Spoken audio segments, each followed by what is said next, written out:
Chapter 76. The Honor and Glory of Whaling. There are some enterprises in which a careful disorderliness is the true method. The more I dive into this matter of whaling and push my researches up to the very spring head of it, so much the more am I impressed with its great honor, ableness, and antiquity.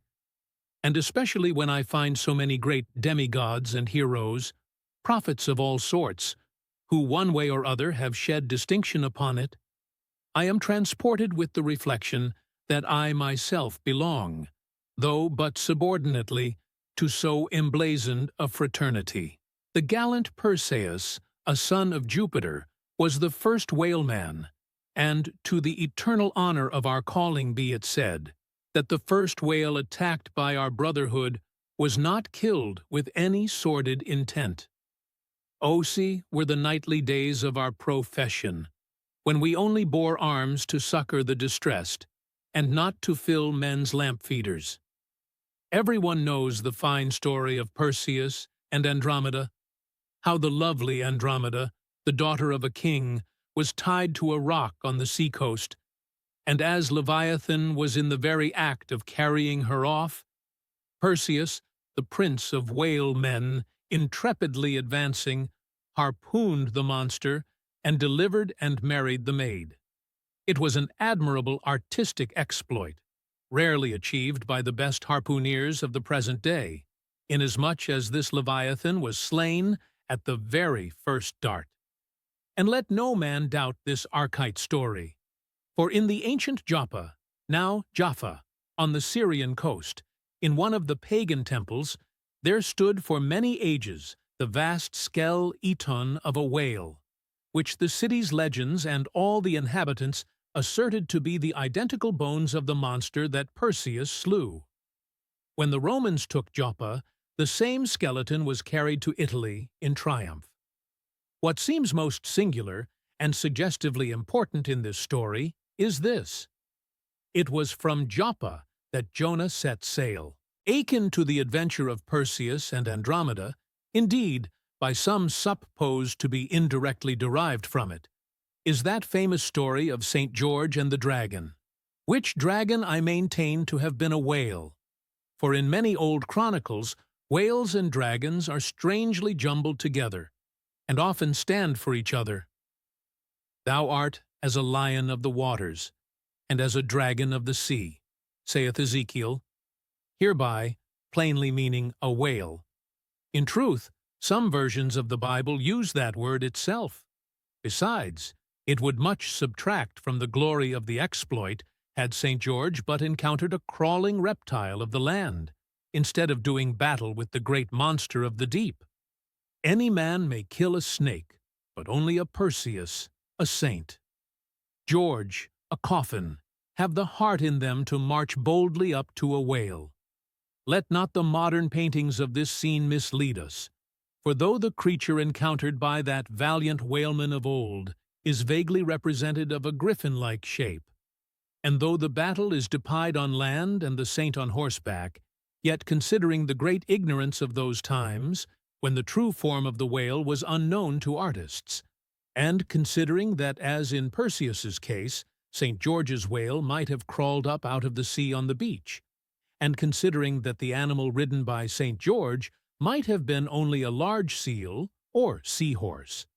Bearing all this in mind, it will not appear altogether incompatible with the sacred legend and the ancientest drafts of the scene to hold this so-called dragon no other than the great Leviathan himself. In fact, placed before the strict and piercing truth, this whole story will fare like that fish, flesh, and fowl idol of the Philistines, Dagon by name, who being planted before the ark of Israel, his horse's head and both the palms of his hands fell off from him, and only the stump or fishy part of him remained. Thus, then, one of our own noble stamp, even a whaleman, is the tutelary guardian of England, and by good rights we harpooneers of Nantucket should be enrolled in the most noble order of St. George, and therefore let not the knights of that honorable company none of whom, I venture to say, have ever had to do with a whale like their great patron, let them never eye a Nantucketer with disdain, since even in our woolen frocks and tarred trousers we are much better entitled to St. George's decoration than they. Whether to admit Hercules among us or not, concerning this I long remained dubious, for though according to the Greek mythologies, that antique Crockett and Kit Carson, that brawny doer of rejoicing good deeds, was swallowed down and thrown up by a whale, still, whether that strictly makes a whaleman of him, that might be mooted. It nowhere appears that he ever actually harpooned his fish, unless, indeed, from the inside. Nevertheless, he may be deemed a sort of involuntary whaleman. At any rate, the whale caught him, if he did not the whale.